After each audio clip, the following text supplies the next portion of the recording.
Hello student, आज का हमारा लेक्चर डिपेंड है MP board question bank series class 12 subject physics पर। ओके, और आज के इस लेक्चर में जो हम पढ़ने वाले हैं unit 7 chapter number 11 dual nature of radiation and matter. ठीक है, तो सबसे पहले बच्चों आज हम इस चैप्टर की थोड़ी सी हाईलाइट्स देख लेते हैं। हाईलाइट्स से मतलब ये है हमारा कि इस चैप्टर पर मार्क्स डिस्ट्रीब्यूशन किस तरह से है। तो ये चैप्टर जो है हमारा टोटल 5 मार्क्स का है, जिसमें 1 वर्ड 2 मार्क्स के होंगे, मेज द पेयर 1 मार्क्स का होगा और शॉर्ट आंसर टाइप 1 क्वेश्चन यहाँ पर होगा, जिसके लिए हमें 2 मार्क्स अलॉटेड रहेंगे। ठीक है, चलिए तो अब हम इसमें फर्स्ट स्टार्ट करते हैं। जो हमारा जो फर्स्ट क्वेश्चन है इसमें आंसर इन 1 वर्ड और सेंटेंस। ठीक है, तो यहाँ पर हमारा फर्स्ट क्वेश्चन है the required minimum energy for emission of electron from the metal surface is called.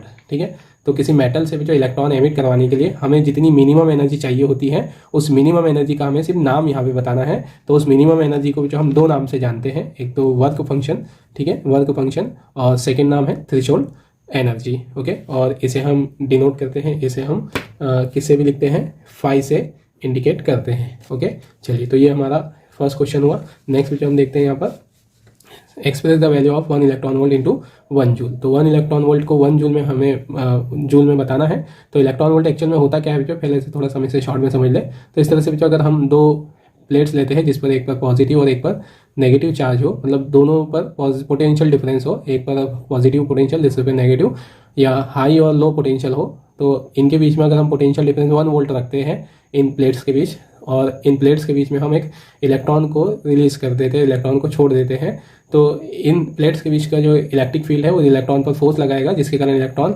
Accelerate होगा और नेगेटिव पोटेंशियल से पॉजिटिव पोटेंशियल की ओर ट्रेवल करेगा। तो इलेक्ट्रॉन का 1 वोल्ट पोटेंशियल डिफरेंस से एक्सीलरेट करवाने पर इलेक्ट्रॉन जितनी एनर्जी गेन करेगा उस एनर्जी को हम 1 इलेक्ट्रॉन वोल्ट कहते हैं, और इसे सिंबॉलिक फॉर्म में लिखा जाता है E कैपिटल V। ओके, और इसकी वैल्यू अब हमें देख लेनी है। तो इसकी वैल्यू यहाँ पर होती है जो 1.6 × 10⁻⁹ जूल। ठीक है, अब नेक्स्ट हमारा जो क्वेश्चन है write the de Broglie's wavelength of photon और corresponding to the photon moving photon. ठीक है, तो यहाँ पर जो डी ब्रॉगलीज इक्वेशन क्या होती है, वेवलेंथ क्या होती है, उसे हम समझे। तो नेक्स्ट जो यहाँ पर हमने देखा है कि जो फोटोन है, फोटोन, ठीक है, किसी में है ना सोर्स से एमिट होता है। तो जब ये मीडियम में चलता है या वैक्यूम में चलता है, तो यहाँ पर ये अब इससे करस्पॉन्डिंग वेवलेंथ होती है, मतलब ये अपने साथ वेव फॉर्म बनाते हुए चलता है। इस वेव फॉर्म की जो वेवलेंथ है उसी को हम डी ब्रॉगली वेवलेंथ कहते हैं। डी ब्रॉगली यहाँ पर साइंटिस्ट का नाम है जिसने इसकी स्टडी की थी, और उसी के बेसिस पे इसका नाम डी ब्रॉगली वेवलेंथ रख दिया गया है। तो ये जो वेवलेंथ होती है, इसकी वेवलेंथ का फॉर्मूला होता है H/P, जहाँ पर H होगा प्लैंक्स कांस्टेंट, P होगा मोमेंटम ऑफ द फोटोन, और H इसको हम अनदर फॉर्म में भी लिख सकते हैं H/mc, जहाँ पर है ना m होगा, ठीक है, हम एक्चुअल में फोटोन मोमेंटम की वैल्यू रख रहे हैं। तो मोमेंटम का फॉर्मूला होता है मास इंटू वेलोसिटी। तो यहाँ पर m जो होगा मास को इंडिकेट करेगा, और c जो है वो स्पीड ऑफ फोटोन को इंडिकेट करेगा। ठीक है, तो यहाँ पर इसकी डी ब्रॉगली वेवलेंथ का जो हमारे पास एक्सप्रेशन बनेगा जो वो होगा H/P या और H/mc, जहाँ पर हमने इनकी इंडिकेशन भी दिया है कि H क्या है। तो H प्लैंक्स कांस्टेंट है जिसकी वैल्यू इस तरह से लिखी हुई है, और C जो है स्पीड ऑफ लाइट है जिसकी वैल्यू 3 × 10⁸ मीटर पर सेकेंड होती है। ठीक है, नेक्स्ट जो अगला क्वेश्चन है हमारा right the Einstein photo electric equation. तो आइंस्टीन फोटो इलेक्ट्रिक इक्वेशन क्या है, तो यहाँ पर जो फोटो इलेक्ट्रिक इफेक्ट जब हम पढ़ते हैं, तो फोटो इलेक्ट्रिक इफेक्ट में हमने यहाँ पर समझा है कि जब हम फोटोन या लाइट किसी मेटल सरफेस पर इंसिडेंट करते हैं, तो फोटोन की जो एनर्जी है, ये फोटोन की जो एनर्जी है वो 2 चीज़ों में यूज़ होती है। एक तो एटम को और इलेक्ट्रॉन को एटम से मेटल सरफेस तक पहुंचाने में, ठीक है, जिसे हम वर्क फंक्शन कहते हैं। मतलब यहाँ पर फोटोन की जो एनर्जी है ये 2 काम में यूज़ होगी, इलेक्ट्रॉन को मेटल सरफेस तक पहुंचाने में, ठीक है, जिसे हम वर्क फंक्शन कहते हैं। मतलब मेटल सरफेस तक पहुंचाने के लिए जो एनर्जी यूज़ होती है हम वर्क फंक्शन कहते हैं मेटल का। और दूसरा कुछ एनर्जी जो है जो वो एनर्जी का रिमेनिंग पार्ट जो है फोटोन को, इलेक्ट्रॉन को एनर्जी इम्पार्ट करने के लिए, मतलब उसके आगे काइनेटिक एनर्जी प्रोवाइड करवाती है ना। तो यहाँ पर 2 काम होते हैं फोटोन की एनर्जी से। एक तो एटम के अंदर से इलेक्ट्रॉन निकलकर सरफेस तक पहुँचते हैं, ठीक है, और सरफेस से फिर उनको और जो बची हुई एनर्जी है वो काइनेटिक एनर्जी के फॉर्म में मिल जाती है। तो काइनेटिक एनर्जी का फॉर्मूला हमारे पास हो जाएगा 12 mv²। तो हमारे पास ये होगी इसकी एक इक्वेशन जो। तो आप इस इक्वेशन को और 2-3 फॉर्म में हम लिख सकते हैं जो, जैसे काइनेटिक एनर्जी के फॉर्म में हम इसको लिखते हैं तो 12 mv² h - phi हो जाएगा। ओके, और फाई हमारा वर्क फंक्शन है। इस वर्क फंक्शन को आप और दूसरे फॉर्म में अगर लिखना चाहो जो, तो वर्क फंक्शन अगर हम थ्रेशोल्ड फ्रिक्वेंसी न्यू नॉट लिख देते हैं तो वर्क फंक्शन का फॉर्मूला बन जाता है H न्यू नॉट, ठीक है, जहाँ से हमारे पास एक अनदर इक्वेशन बन जाती है half m v square h nu minus h nu naught. Okay, तो ये हमारे पास, ठीक है, उसकी इक्वेशंस के 3 फॉर्म। हालांकि हमें एग्जाम के हिसाब से क्वेश्चन के आंसर में सिर्फ एक ही फॉर्म को ही लिखना है, जो है ना 1 वर्ड है, इसलिए तो ये हमारे पास तीनों फॉर्म हमने यहाँ लिख दी है। जो आप इसी में से कोई भी फॉर्म यहाँ पर आप यूज़ कर सकते हो, ठीक है, जो हमने अभी इधर निकाली है। चलिए, जो अब हमें नेक्स्ट क्वेश्चन है हमारा, on increasing the intensity of incident light what is the effect on photocurrent या फोटो इलेक्ट्रिक करंट इसे बोला जाता है, जो ठीक है, यहाँ फोटोकरण लिख दिया है मैंने, ठीक है, आप उसे फोटो इलेक्ट्रिक करंट समझिएगा, ठीक है। तो चलिए, जो नेक्स्ट हम यहाँ पर बात कर रहे हैं फोटो इलेक्ट्रिक इफेक्ट से रिलेटेड कुछ क्वेश्चंस की।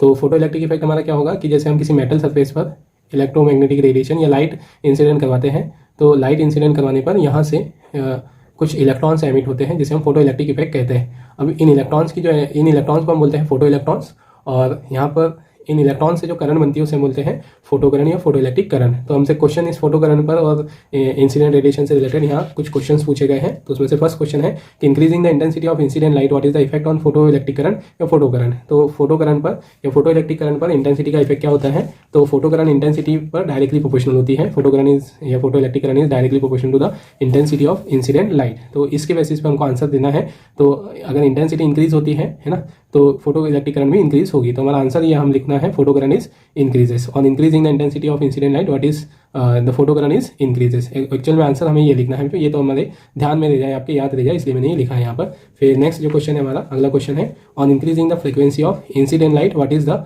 Effect on photo current. ठीक है, ये भी सिमिलर उसी पर बेस्ड है, फोटो इलेक्ट्रिक इफेक्ट पर डिपेंड क्वेश्चन है। और यहाँ पर हमसे बस इस बार फ्रीक्वेंसी का इफेक्ट पूछा गया है, फ्रीक्वेंसी इंक्रीज होने पर क्या होगा। तो फ्रीक्वेंसी पर करंट डिपेंड नहीं करती है, जो हमें याद रखना है। Photo electric current does not depend on frequency of incident light. ठीक, तो आंसर हमारा ये रहेगा photo current is not affected या फोटो करंट या photo electric current remains constant. ठीक है, तो नेक्स्ट जो अब हम यहाँ पर आप आंसर ऐसे लिखोगे on increasing the frequency of incident light तो photo electric current is not affected या रिमेंस अनचेंज। ठीक है, इसी तरह नेक्स्ट क्वेश्चन हमारा है on increasing the frequency of incident light what is the effect on kinetic energy of emitted electron. तो electron जो एमिट होगी, जो ये वाले है ना, इन इलेक्ट्रॉन की काइनेटिक एनर्जी कितनी होगी, इन इलेक्ट्रॉन की काइनेटिक एनर्जी किस पर डिपेंड करेगी, तो काइनेटिक एनर्जी डिपेंड करती है जो फ्रीक्वेंसी पर। तो ये फ्रीक्वेंसी पर डिपेंड करेगी। तो फ्रीक्वेंसी पर कैसे डिपेंड करती है, directly proportional to the frequency. तो यहाँ पर इस बेसिस पे हमें आंसर करना है on increasing the frequency of incident light the kinetic energy of electron is increases. ठीक है, फिर चलिए नेक्स्ट क्वेश्चन है हमारा जो व्हाट इज द फोटोन। तो फोटोन क्या होता है, जो यहाँ पर जो भी हमारा इलेक्ट्रोमैग्नेटिक रेडिएशन प्रोड्यूस करने वाला सोर्स है, ठीक है, जैसे एक एटम है, एटम के अंदर से जो इलेक्ट्रोमैग्नेटिक रेडिएशंस एमिट होते हैं, तो ये जो रेडिएशंस है ये कंटिन्यूअस वेव के फॉर्म में एमिट नहीं होते हैं। यहाँ पर ये रेडिएशंस कुछ छोटे छोटे से पल्सेस के फॉर्म में एमिट होते हैं। जैसे ये हमारा एटम है, इस एटम के अंदर ट्रांजिशन ऑफ इलेक्ट्रॉन होगा, तो यहाँ से एक एनर्जी रिलीज होगी। तो ये एनर्जी छोटे छोटे से इंटरवल के बाद एमिट होती है। तो जैसे कुछ एनर्जी एमिट होगी, फिर इसके कुछ टाइम बाद यहाँ पर फिर एक ट्रांजिशन के बाद एनर्जी एमिट होगी, फिर अगले ट्रांजिशन पर इलेक्ट्रॉन ट्रांजिशन पर एनर्जी एमिट होगी। तो एनर्जी जो है ये छोटे छोटे से बंडल्स के फॉर्म में है ना, आगे की ओर चलती रहती है, ट्रेवल करती है। तो ये जो बंडल ऑफ एनर्जी है, जो क्वांटा ऑफ एनर्जी है, इसे हम इसे ही quanta of energy, bundle of energy को या पैकेट ऑफ एनर्जी को हम फोटोन कहते हैं। तो हमें यहाँ उसकी डेफिनेशन लिखना है, photon is a quanta bundle या packet of energy which is emitted from the source of radiation and travel with the speed of light. चलिए, अगला हमारा क्वेश्चन है जो यहाँ पर what is photo electric cell. Okay, तो फोटो इलेक्ट्रिक सेल तो यहाँ पर एक इलेक्ट्रिक डिवाइस है। एक्चुअल में फोटो इलेक्ट्रिक सेल एक डिस्क्राइब करने वाला टॉपिक है, लेकिन हमें यहाँ पर सिर्फ उसका वर्क लिखना है कि ये क्या करता है। तो आप यहाँ से इस तरह से याद रख सकते हो, जैसे फोटो रिलेटेड होता है जो किससे, लाइट से, लाइट रेडिएशन से, और इलेक्ट्रिक ये तो हमें पता ही है चार्ज से, करंट से रिलेटेड है। तो आप ऐसे भी याद रख सकते हो जो लाइट एनर्जी को इलेक्ट्रिक एनर्जी में कन्वर्ट करता है। तो यही हमें लिख देना है, it is an electric device which convert the light energy into electrical energy. फिर नेक्स्ट क्वेश्चन हमारा है अगला, right the unit and dimensional formula of Planck's constant. तो प्लांक्स कांस्टेंट जो हम कई बार उसका जो फॉर्मूला लिखते हैं या हम कई बार इसको न्यूमेरिकल में भी यूज़ करते हैं, जनरली याद ही हो जाता है हमें, 6.6 × 10⁻⁻³ जूल इंटू सेकेंड। तो यहाँ से अगर आपको उसकी वैल्यू याद हो जो, तो आप यहाँ से उसकी यूनिट बना सकते हो। तो यूनिट तो हमारे पास है जूल इंटू सेकेंड। ठीक है, यहाँ per unit of Planck's constant joule into second. फिर हमें उसका डायमेंशनल फॉर्मूला भी बनाना है। तो डायमेंशनल फॉर्मूला भी तो यहाँ इस तरह से बन जाएगा, यहाँ पर मैं आपको निकाल के दिखा देता हूँ। जूल इंटू सेकेंड यूनिट से हम बना लेते हैं। जूल मतलब एनर्जी या वर्क को है ना रिप्रेजेंट करती है जो। तो यहाँ से जूल जो है इसका जो डायमेंशनल फॉर्मूला होता है वर्क का डायमेंशनल फॉर्मूले के बराबर ml²T⁻²। ठीक है, ये हो गया जूल का डायमेंशनल फॉर्मूला वर्क का एनर्जी का। फिर नेक्स्ट स्टेप जो सेकंड टाइम को इंडिकेट कर रहा है, तो यहाँ टाइम का डायमेंशनल फॉर्मूला होगा टी। ओके, तो यहाँ से आप इसको मल्टीप्लाई करके लिखोगे तो हमारे पास डायमेंशनल फॉर्मूला आ जाएगा ml²T⁻⁻1। ठीक है, तो ये होगा जो हमारा प्लांक्स कांस्टेंट पे रिलेटेड क्वेश्चन। और एंडर के लिए भी आप इसकी न्यूमेरिकल वैल्यू भी याद ही रख लीजिए 6.6 × 10⁻13 जूल इंटू सेकेंड। चलिए ओके, तो ये था जो हमारा आज का लेक्चर, वो आंसर इन वन वर्ड पर। फिर और भी हम इस पर रिलेटेड क्वेश्चन आगे देखते रहेंगे। चलिए ओके, थैंक यू।